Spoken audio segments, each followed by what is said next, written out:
have made so many mistakes in this game, that is absolutely crazy, yet I still managed to outplay my opponent in this very tough battle, so you're gonna learn so much out of my mistakes, following my decision-making process, and apply this knowledge, these lessons learned into your games.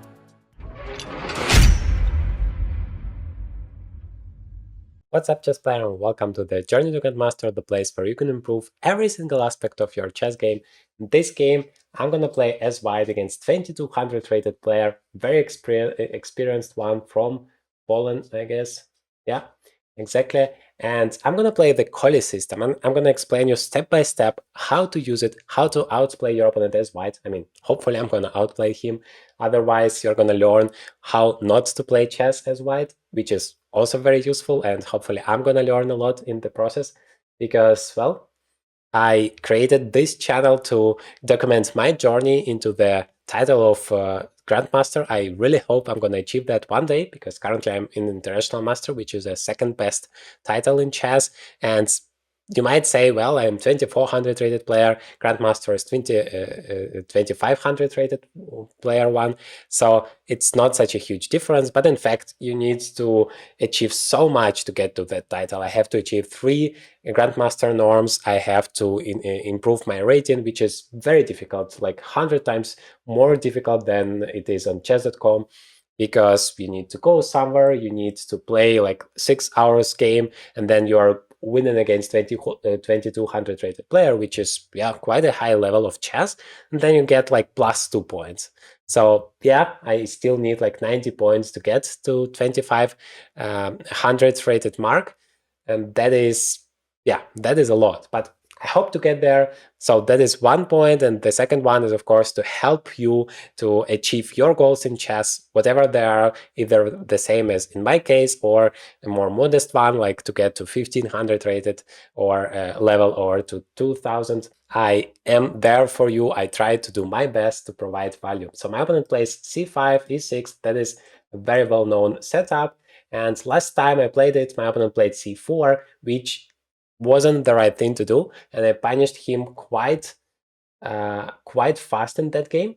If you haven't seen it yet, definitely take a look. That would be a very instructive one. But let's see what my opponent does in this game. Okay, he goes for knight f6. I guess I can just castle, and then my plan is to play b3, bishop b2. That is the Collie system, how you play it. Place the knight on e5, maybe first knight d2, because you want to develop all of your pieces before you go all in into the attack. I already brought my king into the safety. And then you want to place the knight on e5, supported with the f4 pawn. Then once black's king is there on g8, you're ready to attack it with something like rook f3, rook h3, g4, g5, queen h5, queen h7, checkmate. That is roughly my plan. Let's see if I am able to execute it. And, well, in most of the cases, if you are playing against a pretty strong opponent, he is gonna try to create some difficulties for you related to your plan. So I don't expect it to be so easy, but it's very important, it's essential to have a plan. They say it's better to have a bad plan than to play without a plan at all. So let's see whether I would be able to execute it. First step is to put the bishop on b2. Very important in the Collie system is to stop black from playing e5, because if they can play e5, they will be just, yeah, fighting for the center, having a huge initiative. So you absolutely need to stop it. For example, once they're just ready for it, I can play knight e5 and then block that pawn. I just need to make sure that I have enough defenders. That's why if he plays knight c6 right now, preparing the move queen to c7, then maybe I would have played knight to e5 immediately, stopping him from doing that. He's not doing that.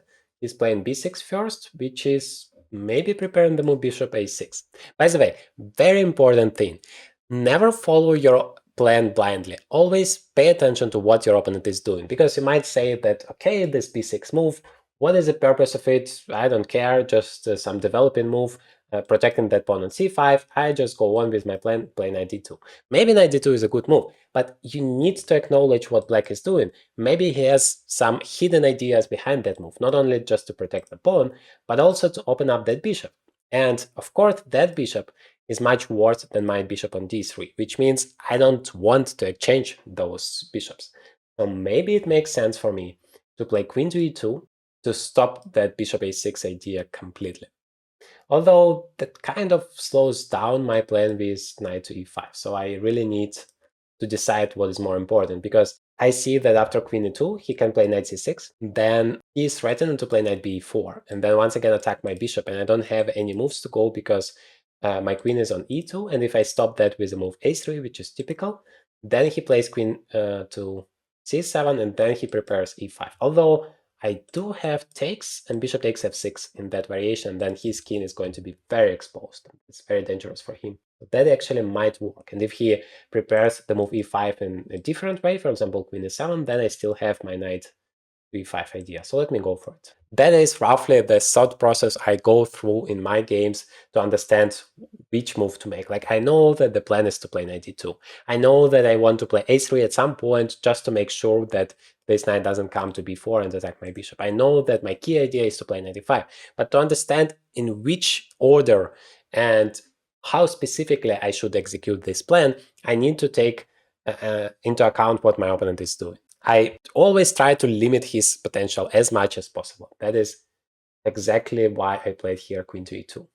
In terms of my attack here, of course, that doesn't create any difficulties for me at all. If I can still execute all of those steps, then it would still be all very good. Maybe it would faster my process in terms of connecting all of the pieces into the attack. This rook can go from a1 all the way to f1 to support my second rook, whatever. And maybe in some variations, that would help to stop black's idea with c4, because that is the typical counterplay black has, because we are attacking on the queen side in the center, so black is trying to create some counterattack on the queen side. And you should always try to create some counterplay. You can never just sit there and wait for your opponent to come, because sooner or later he's gonna come and you're gonna be in trouble. Let's see what our opponent has to say. I already like that he takes a lot of time. That is a very good advantage of not playing those mainstream openings, because your opponent doesn't have that much of experience in it. Even if he has played some games in it,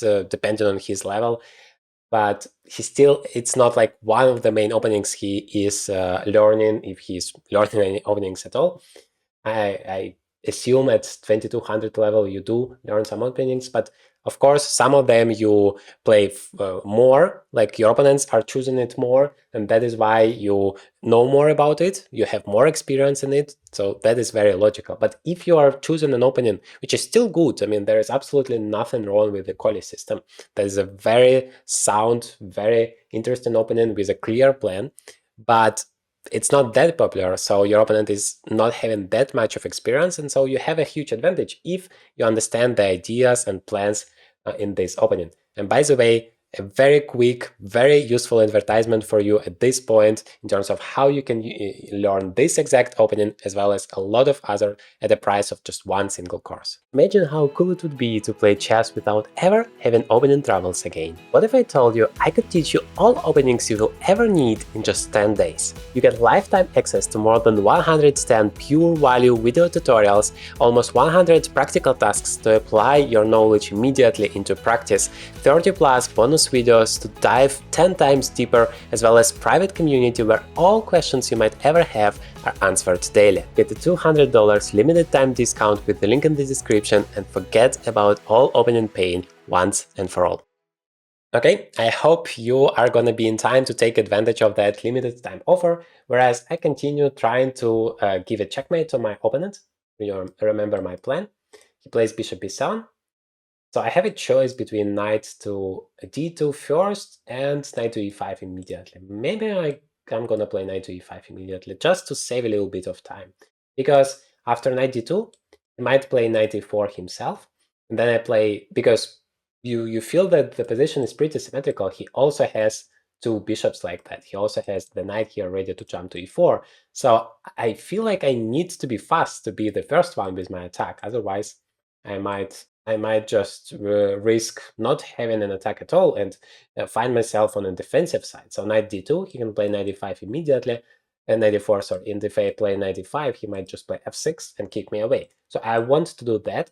And then if he plays knight e4, then I'm going to play f3 and kick him away, be the first one create a dangerous threat. In chess, it's very often about who is the first one to create a very dangerous threat for the opponent. So I hope to be the first one. If he doesn't play knight e4, then I can just continue with knight e2, f4, and yeah, the normal stuff. It's very important sometimes to limit your opponent's potential, because it might be the case that if you don't give him these counterattack opportunities, then he might feel just stuck. He doesn't know what to do. And when you find yourself in such a situation, you are more often than not making a lot of mistakes. So that is what you should be aiming for. Always keep an eye on what kind of active opportunities your opponent might have and how you can deal with it.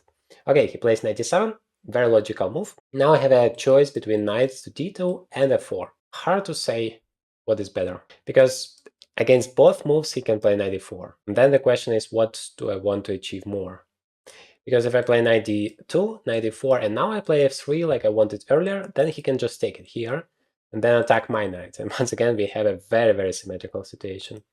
I still have a slight advantage because well, yeah, I'm not even sure that I really get an extra tempo, because I played queen e2, and then I'm gonna take the knight on d2, and he's gonna take on d7, and we are just having the same position because he played c5 as well. And if I play f4, he plays knight e4, I can continue with rook f3, he plays f6, can take, play h3, and that, yeah, might be dangerous. Let me go for it, because that is a typical and a classical plan for white. Let's see if it's gonna work. My aim is, of course, to deliver a checkmate. Yeah, I feel like in this particular line, queen e2 now feels like a waste of a tempo, because instead of queen e2, if the queen would be still on d1, I could have already played rook f3 at this point, or maybe queen f3, and queen on e2 is not necessarily helping me a lot in terms of delivering a checkmate. Yeah, he's trying to take advantage of that. I like the way my opponent is playing. He's very active. I'm wondering if something like bishop b5 might be useful for me, just to attack that knight and ask him a question like, what do you do with the knight? It's hanging, you don't want to go back, obviously. You have no way to defend. You also don't want to get back like that. Knight f6, then my knight is untouchable there. You cannot play f6 anymore. That feels interesting. Because if I just play rook f3, then he does have this f6 opportunity. I take, he takes, I play here. Queen h5 is annoying for him. He can play g6. And then how do I proceed from there? I can open up this diagonal. That is a very good thing for me, because then the bishop will be opened. But I still don't see how I'm gonna go from there. And bishop e5, it feels a little bit weird, because like I want my bishop to be here to help the attack, but as long as he played knight e4, the bishop is, no matter what, pretty closed. This knight is not gonna go away anytime soon. At some point you might just take it and say that, okay, you have now a stupid bishop just protecting the pawn, whereas I'm gonna attack that pawn, and it's going to be a weakness, but I'm not sure I want to do that just yet. Of course, you might say after bishop e5, knight f6, I'm gonna play rook f3, he's gonna play a6, and then he's gonna win time. I'm gonna get back to d3, and then he plays b5, threatening to play c4, and I'm wasting quite a lot of time there. So what do I do about it? I guess I play rook to f3, because that is a reasonable move, that is following the plan I have, and that is the most active move. I always try to make the most active moves. Bishop e5, even though feels a little bit intriguing, that is a weird move, like into the opposite direction, not bringing a new piece into the attack. That's not normally what you want to achieve. Okay, instead of f6, he actually plays f5. That is a different approach. Now, once again, we have a very symmetrical position, but once again, hopefully I'm going to be the first one, because I already bring my rook here. h5, maybe not that dangerous because he has knight f6, but maybe I'm gonna make it possible somehow. Still, when the position is very symmetrical, white should have an advantage just thanks to an extra tempo. The typical plan is to play g4 one day, maybe bring the knight, get the king away, bring the second rook, and then play g4. The only difficulty I see with the knight is that he can take and then win another tempo with the knight. But maybe I can just take, or just ignore that and go back with the queen to e2. Still queen h5 is on my agenda. Yeah, I like it. I mean, that's development. I have to do that. As long as I know the plan where the pieces normally should go, all I need to do is just keep an eye on what my opponent is doing and then adjust my strategy accordingly. But Seems like my plan is working pretty fine. I'm pretty sure this position is round equal, and that is completely normal. In most of the cases, that's exactly what happens in the Collie system, but it's not about the computer evaluation. Like, you don't care if it's plus 0.005 or 0.015. There is absolutely no difference. What you care is to have a very clear, good understanding of what to do. Like, even after the opening is pretty much over. We have developed all of our pieces, but I have a very good understanding of what I want to achieve. I have a plan that I want to execute, probably this move g4, and then I just need to find a proper way to make it possible, like king to h1, rook g1, and g4. And that is more important than having that plus advantage, whatever it might be. Of course, if it's +5, then it's worse in it. But otherwise, very important, probably the most important thing in chess is to understand what you are doing and to understand what you should do next. And so that is basically what you should be focusing on when you study the openings. Not all of those countless tricks and tips that so many YouTubers are giving you, like this concrete variation. You attack the queen and then, I don't know, 100 million people have plundered that queen here, so you should go for it. Well, the problem with that, it's just this hope chess, and so you don't really improve your skill in the process. And then if your opponent doesn't go for this trap, first of all, in most of the cases, you're stuck already, and in general, you just don't improve your level this way. And instead, what I'm trying to do is trying to show you the ideas, underline those moves here, and also the concept, the key concept, that if you learn it and master it and understand it, then you can use it and apply it to your own games, and you don't really care what your opponent is doing because you know how to find that right move instead of just memorizing a concrete best move in a concrete position. Yeah, I'm not sure if my opponent has another way to go except for 94. That seems like a very logical step, and he goes for it.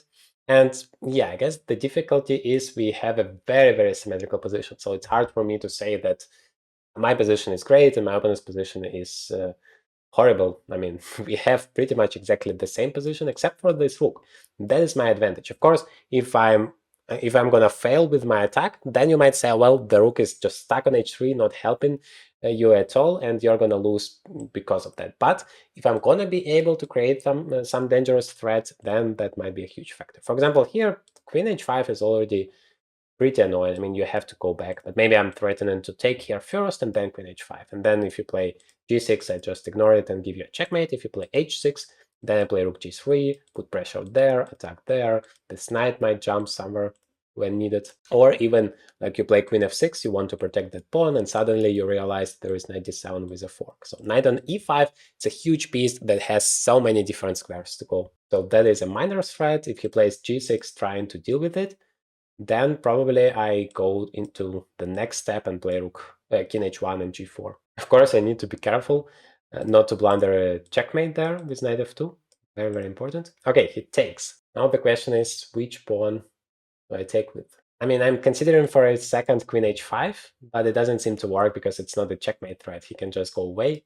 Then once I take, he goes away and I don't have anything at all. So fortunately, that doesn't work. So d takes or f takes. How to decide that? I guess both moves are possible. If I take with this pawn, then this bishop is a little bit more active. On the other hand, this bishop might be more active once he plays d4 or something like that. But that also has some drawbacks for him because that pawn on d4 might be a weakness. And if I take with this pawn, then the drawback might be that he's gonna go ahead with his f-pawn. Yeah, somehow I want to take with the d-pawn. Hopefully that's fine by you. I get some additional ideas using this d-file maybe, like rook d1, then c4, put some pressure over here, maybe take on d5, and then if you take with the pawn, I have a protected passer. If you have with the bishop, then maybe I can exchange that bishop and then get to that weakness on e6, but I have to be careful because positionally I might find myself in a very difficult situation if I exchange the light squares bishop, and then I'm gonna have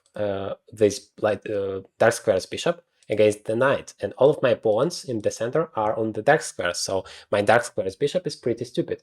I rather want to leave myself with this bishop on d3 against this knight on e4, which is rather not possible because how on earth I might exchange those two guys. Okay, he plays rook f7, I guess, to prepare himself for some queen h5 moves, so that he has g3. But I still have that g4 idea. And with rook on f7, I mean, it's not a problem. And I can even do it immediately here, because then I'm going to take with the queen, attack the pawn on e6. By the way, it's going to be a weakness. And if he doesn't take, then I can either go g5, which, yeah, I'm not sure is going to give me much, or once again take and create new weaknesses in his camp. I quite like it. The question is whether I play g4 immediately or king h1, rook g1 first, which seems like I'm gonna be more prepared for that move. At the same time, it feels pretty slow. Also, one huge disadvantage, as I have taken with the d pawn, once he plays d4, this diagonal is going to be opened up. And once I play g4, that would be not a discover check I might wanna face. In fact, that might be a checkmate once my rook on g1 with knight f2, like it's a double check and my king has nowhere to go. So I just play g4 immediately. Yeah, but now I really have to be careful about my king. Maybe one thing can be, once we exchange those pawns, for me just to take that knight, to make sure this bishop is stuck.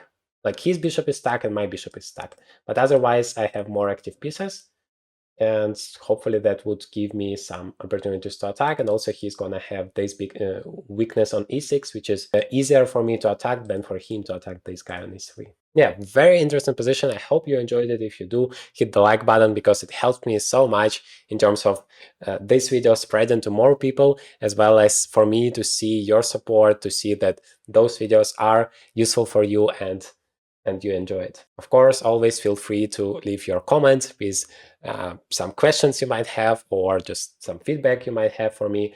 I always appreciate it a lot. That means the world for me, so thank you very much. Okay, so yeah, I'm curious what my opponent is gonna do, because once again, I try to constantly put pressure on my opponents, constantly try to create some threats, create some difficulties for him, so it's not an easy thing for him to play this game against me. That is how you should go about your games, because if you play easy for yourself, then your opponent also feels easy. So you don't want that. You want to complicate things. In the best case scenario, you want to complicate it for your opponent and make it simple for yourself. But of course, not always it's that easy to achieve. Okay, he's ignoring my threat. I guess I'm going to take it, because either he has to take with the rook, which, yeah, also somewhat useful for me, although maybe not that much. But once again, I have an opportunity to take here, then play rook d1. That should be good for me. Or he takes with the pawn, which gives me an opportunity to play e6, open up my bishop. That would be, yeah, very, very dangerous. Okay, so now the question is, do I take the pawn, the knight on e4? I really want to do that, because then his pawns are weaker than mine. He basically has two weaknesses there, whereas my pawns are connected. Just this one is weak and also very difficult to attack it. And also I can play c4 just to make sure his bishop doesn't come to d5, and c4 is not a move for him. You might ask me, oops, oh my god, can I? No, I cannot ask for a move back. I didn't want to make the move into d1. Probably I have spoiled everything. That is such a stupid move. I could have at least played rook d1. Yeah, I just wanted to explain some point, but why on earth I have clicked on the button. Probably my opponent is like more than confused why on earth I have made such a move. Just doesn't fit into my plan at all. So yeah, I was about to take the bishop, the knight on e4, then maybe play rook d1. Maybe that's the reason why I made this stupid thing. And then this rook is great. I could have played rook d6. Yeah, that is fantastic. I have spoiled everything. Now I am definitely not better in this position, because time is the most important thing in chess. If you waste time like that, like never go back to the initial position of your piece. If you ever have another choice to go forward, like queen g4, that would be at least much better than going back. And also just try to develop new pieces instead of making the moves with the pieces which are already developed. Okay, how can I improve it? Well, actually, maybe it's still not that bad, because what he's doing is opening up the diagonal, and my bishop would not be that stupid anymore. Maybe I just take it. It takes, and then I play bishop e2 back. And then this bishop might go there. Yeah, he does have bishop d5, and the bishop on d5 would be cementing everything. But maybe not everything. Maybe this knight on f3 wouldn't be that well placed. I'm gonna play bishop to f3, then queen to d4, attack that guy. Or maybe just bishop e2 immediately. What is better? And play c3, but that's not a problem. I just play bishop a3. That was my idea anyway. But maybe he has takes and then knight c3 with a fork. And then I kind of I have to give up one of my bishops, probably this one. Rook takes, and then d3 back, rook goes away. Yeah, that is actually also great for me. He cannot do that. Yeah, let me just play bishop e2, just so that the position remains to be complicated. Actually, if I want to play bishop e2, if it makes some sense for me, that is the only variation where at least queen d1 makes some kind of sense. Because now my bishop has this opportunity to go to e2, it has those squares to go afterwards. So I might say that it wasn't that stupid after all. But of course, I would have never played it if I had a chance not to play it. Okay, so yeah, very confusing situation, but I have concrete ideas. I have bishop g4, which is basically winning a pawn here on e6, so you cannot just ignore this threat. Otherwise, yeah, I might want to improve my bishop at some point. I have to be careful with knight c3 though. Maybe I start with bishop f3. Yeah, but my rook has to be developed somehow. That is quite an important thing. How do I make it possible? I can, of course, just exchange everything, right? Because the c4 pawn is also hanging. So that's basically a threat now. Just b takes c, and then queen takes, and then bishop takes c4. Yeah, that's why he played c3. But that also, I thought, not a bad thing for me, because I do improve my bishop. There is no knight c3, the rook is blocked. And yeah, he protects the pawn. That is very important for him. But after bishop g4, he has to go all the way back to f8. Or not, maybe to f7. How do I continue from there? Maybe I just bring my queen back to e2, and then I continue with my... No, king h1 is still a huge problem. Only if I place my bishop to f3, that might be possible. Yeah, maybe I just place my bishop to f3 immediately. Or I can just go back to d3, because that would be another pin here. Not even sure where the bishop is placed better. So ideally, I want... Wait a second, my opponent kind of threatening queen g6, right? That is something to take into account, because king h1 is still pretty problematic. I lose a rook, and that's a checkmate. Not sure which one is worse for me. So if I play bishop g4, he can still play queen g6. It's not a threat yet, but not that convenient for me to deal with it. Yeah, I don't like it, to be honest. I have opened up my king, and that might backfire now. Well, I can start with bishop h5. Maybe that would solve my problem, because I'm attacking the queen. The queen has no real good squares to go. I mean, queen d7, but the queen is not really active there. And if he plays g6, then I solve that problem, because, well, the queen cannot attack anymore. And I have enough defenders for that. I can just take everything. So bishop h5 seems to solve that problem, at least for now. I'm not sure if he wants in some points to play g5, because it's a very double-edged move. But yeah, I have to take it into account. Yeah, he goes for that. Now I guess, well, bishop f3 is still possible following my initial idea, but I guess he has g5 on his agenda. But I rather want to make a move with the tempo and figure out what on earth I'm doing against g5. Maybe I bring my rook back, so that after g5, well, now after g5 I have bishop h5. So it's not, g5 now is not a threat. Yeah, right, rook f8 is not a move, because the bishop is controlling that. Okay, so I can just continue improving my position. Maybe I play queen e1 and go there, and also attack here just in case, bring my rook. That feels reasonable. Also, it's like a good position against the knight. It can never attack me now. Queen goes to c6, and he offers me a draw. Well, you know me, I never accept draws. Still a very rich position. I like to bring my... Well, there might be some checkmating attacks, right? But I hope after d4 I always still have a chance to play bishop f3. And thank God there are no checks. And also the bishop on f3 is conveniently protected by the rook. This rook is actually not that stupid. It also helps in terms of the defense. Some squares here, it's ready to go back if needed. But at the same time, it creates some threats, so it makes it not that simple for black somehow to attack there. Well, I have the move rook d4 now, just to block the entire thing, and then once again it wouldn't be possible, and I shouldn't care about those ideas anymore, at least for the time being. It's very difficult to push the rook away from the d4 square. I like this move a lot. Queen h4 was an alternative because it creates a threat of just taking the rook. Yeah, he goes away. How do I continue? How do I actually win the game? This bishop might be coming here. Maybe it's time for me to bring the bishop there. And once again, g5 is not possible because of bishop h5.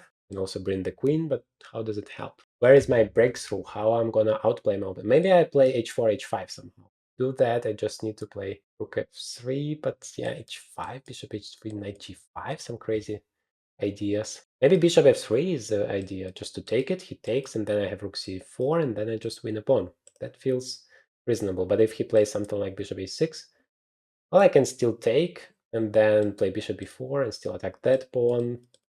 I have weaknesses there to attack. That feels like a plan. Well, he can, of course, go away with the knight. Yeah, okay, he goes away with the queen, but that maybe it does help. Maybe he wants to play rook c4, rook to c7, and protect that pawn tactically. I can still take on c3 with the queen, but after all of the exchanges, I don't get much. It's opposite colors bishops. Yeah, it's opposite colors bishops anyway if I take, so I have to be careful with that. How do I actually make progress here? Maybe I start with rook d3, then I take and take with the rook. I don't have a lot of time left, so let me go for it. Because at least if I win a pawn, that's much better than nothing. And I can go from there, but I have to be careful because if I exchange all of those pieces and open up the d file, it might be very relevant that my rook is on h3. Yeah, that is why he's going there. How do I actually win the pawn? I guess I don't. Yeah, somehow I want to play h2, h4, but I cannot do that. It's very inconvenient. Maybe I play queen h4. He offers a draw again. Yeah, it's time for me to speed up, obviously. So maybe now I want to play bishop d6. Or, I don't know, some kind of variations of that. Or maybe takes and rook c3 sacrifice. Yeah, that's actually a checkmate. I am threatened now bishop e4 and rook takes c3. Queen d7 is also not a move because of bishop takes e4. Rook e7 is also not a move because of the bishop. So how do you actually deal with this threat? Well, you can just bring the rook back somewhere in d8. Okay. No, wait, that's a blunder. I can just take it and then bishop takes e4 and that's a fork. Yeah, so that is how it works. When you create as many threats as possible, at some point the chance is pretty high that your opponent is going to collapse. You see, he is 2200 rated player, but he still collapsed here because of the amount of the threats I have created for him. And then at some point he just cannot handle it anymore. That wasn't that easy to deal with all of the problems. Okay, bishop a6, the game is still not over. Never expect the game to be over before it actually is. It's never too late to spoil a game. But I guess I'm going back to d4. There is absolutely nothing to be afraid of. That is a dark squares, and the pawn cannot attack me, and so my opponent resigns. Very interesting. Let's take a brief look at the game review so you can get insights into how to use the lessons from this game into your own games and apply the knowledge we just got. That is the number one thing you can do to improve your chess kind of immediately. Just analyze every single one of your games that you have played. That is essential. Otherwise, you're just making the same mistakes over and over again. Well, I see that I haven't played really good here, just 78% of accuracy. That is way below the average number I get. So let's see what I have done wrong here. Okay, so far so good. I'm just executing my plan. For some reason, 94 is a mistake, and rook f3, wait, see why rook f3 is a miss. Could have just taken here on e4. Okay, that's very interesting to know. And then rook d1 immediately. Yeah, I told you that I can take and then somehow attack that pawn, but rook d1, it feels natural if you see the rook here, but you normally want this rook to be there.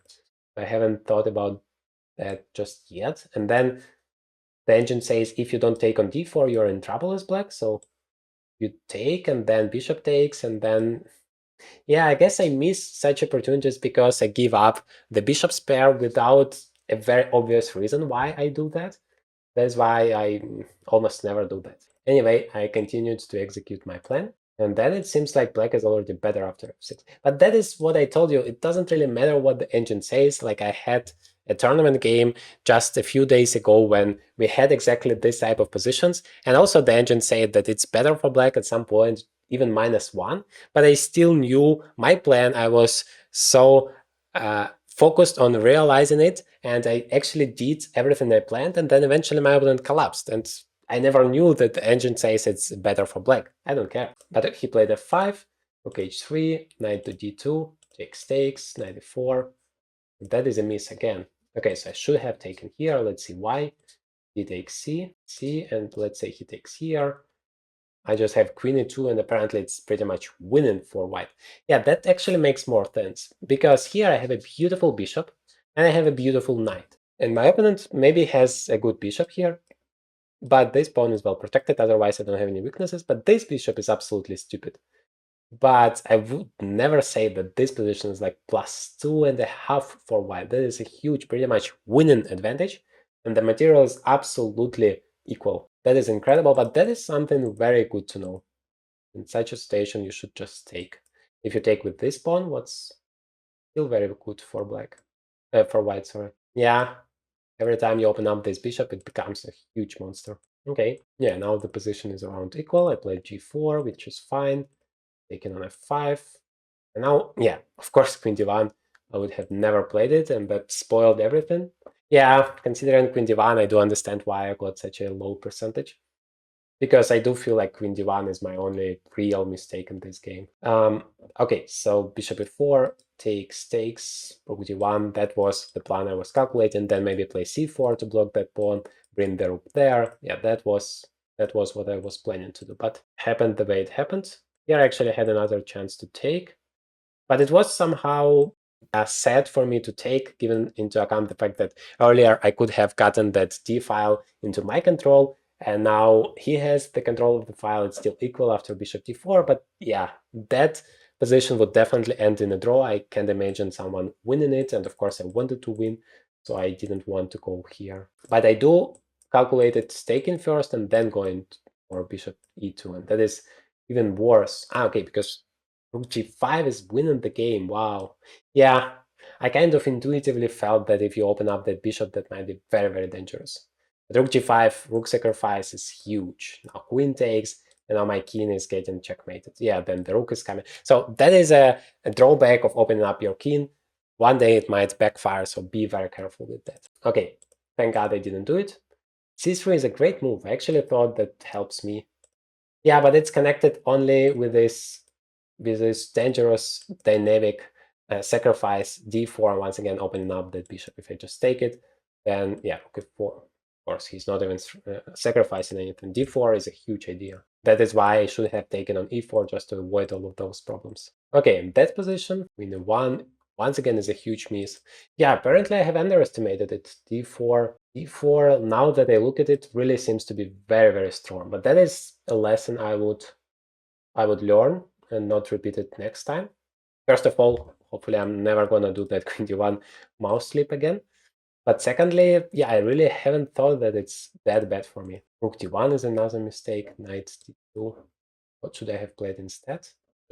Yeah, bishop f3, of course, to just deal with this problem, but I thought it's still not too late, and rook d1 is developing the last piece. And once I blocked, once he didn't use his chances to play d4 and d2 and allowed me to block that, then I understood, of course, that everything is fine for me, because those pieces are never going to be free again, because there is no way to get rid of this rook. Yeah, I actually played rook d3 myself, once again, given some chances to play d4. That is not necessary. Yeah, you can see that almost every move is a mistake here. That's how complicated this position is. There's another advice for you. If you want to outplay your opponent and he is maybe less experienced for you, or I don't know, you just in general want to outplay your opponent, then you need to make the position more complicated, because the more complicated the position is, the higher chance of a mistake is, and then if you're a stronger chess player, you're going to make less mistakes and your opponent is going to lose, which is exactly what happened in this game. But I still made way too many mistakes, more than I expected, so that is a lot of lessons to learn from here. Hopefully it was instructive for you. Let me know in the comments what you think about this game. And in this video I played another one game from the Collie system, very instructive. That one I played really great, just punished my opponent from the very beginning. Very instructive idea. You need to learn about the Collie system.